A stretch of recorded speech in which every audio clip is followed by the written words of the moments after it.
നിങ്ങൾക്ക് താന്നിക്കൽ തറവാട്ടിൽ നിന്നൊക്കെ വരുന്ന കാലഘട്ടത്തെ എങ്ങനെ നിങ്ങൾ ഓർക്കുന്നത്? താന്നിക്കലൊക്കെ വരുന്ന സമയത്ത് നമ്മൾ തറവാട് വീടാണല്ലോ, അപ്പം നമ്മളെ അടുത്തേക്ക് അങ്ങോട്ടാണ് വരിക, തറവാട്ട് വീട്ടിലേക്ക്. അപ്പം അമ്മായിയും മക്കളും എല്ലാവരും കൂടി ഒന്നിച്ച് കുറേ ആൾക്കാരുണ്ടാവും. ഒരു വന്നിട്ട് ഞങ്ങൾ ഭക്ഷണം എല്ലാം ഉണ്ടാക്കിയൊക്കെ എല്ലാവരും കൂടി ഉണ്ടാക്കി കഴിച്ചിട്ട് അതിന് ശേഷമാണ് ചോയ്മടത്തിലിക്കതിൻ്റെ അവിടെ എല്ലിപ്പിടിയൽ കരുവാറ്റ എല്ലായിടത്തും ഒന്ന് അവലെ കൂടെ നമ്മളും പോവും. അത് നല്ല രസമായിരുന്നു അന്ന് പോവാൻ. എല്ലാവരും കൂടി നടന്നിട്ടാണ് പോവുക, അപ്പോഴത്തെ അതിൽ വണ്ടിയിലൊന്നും അല്ല.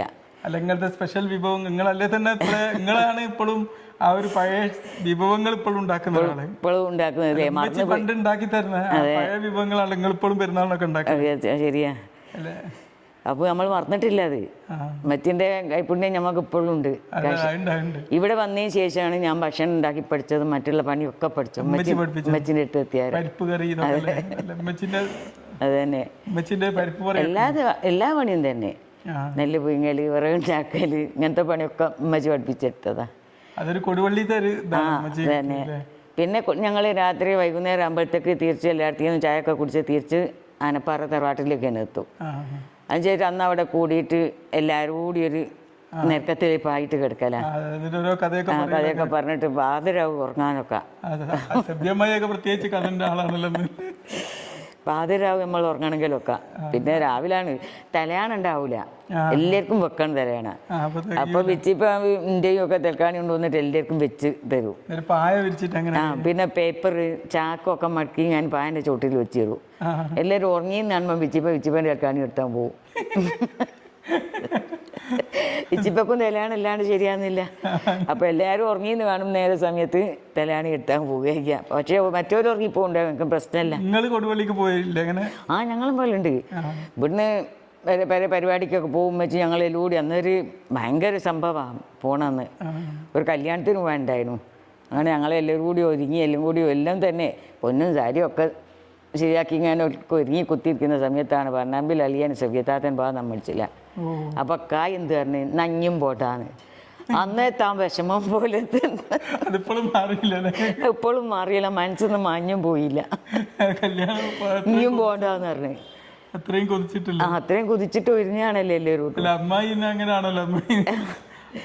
എന്നപ്പോൾ എന്നാ പിന്നെ ഇനിയും പോകണ്ടെന്ന് പറഞ്ഞു. അങ്ങനെ കായ്ക്ക് എന്നോടേ അറിയാൻ പറ്റിയല്ലോ, അതുകൊണ്ട് ഞാനും പോയില്ല. അന്നേരം വിഷമം എന്ന് വെച്ചാൽ ഭയങ്കര വിഷമം തന്നെ, വെക്കാനും തിന്നാനൊക്കെ അത്രയും ആഗ്രഹിച്ചിരിക്കും. ഏതായാലും അന്നത്തെ സന്തോഷം ഇന്നത്തെ കാലത്തില്ല. ഇപ്പൊ ഒരാണു കുടുംബമായിട്ട് ഇങ്ങനെ പറയുമ്പോൾ നമ്മൾക്ക് ഒരു ഓർമ്മ. അത് തന്നെ,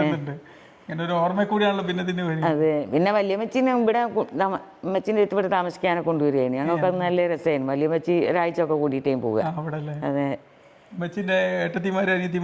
ഓരൊക്കെ വരൂ. പിന്നെ ഞങ്ങൾ കൊടുവള്ളിക്ക് അങ്ങോട്ട് പോകുന്നതിൻ്റെ കുന്നുമ്മൽ ഇളയമുണ്ട്, റഹീമിൻ്റെയും ബഷീറിൻ്റെ ഒക്കെ വീട്, അവിടത്തേക്കാണ് ആദ്യം പോവുക. അവിടുന്ന് ഭയങ്കര ഒരു പത്തിരി കറി, കോഴിക്കറിയോ അല്ല മുട്ടക്കറിയോ അങ്ങനെയൊക്കെ അങ്ങോട്ട് ഉണ്ടാക്കിയിട്ട് അത് നന്നായിട്ട് ഭക്ഷണം അത് കഴിക്കും. അതെ, ഇവിടുന്ന് ചായ കുടിക്കാനൊന്നും ഒരു ഇതാകിയല്ലേ നമുക്ക്.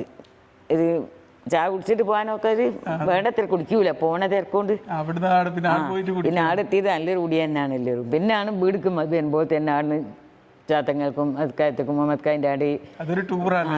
അങ്ങനെ എല്ലായിടത്തും പോയിട്ടാ പോരുക. പക്ഷേ വിലൊക്കെ ഇവിടെ ഉണ്ടാകല്ലോ പോരെ.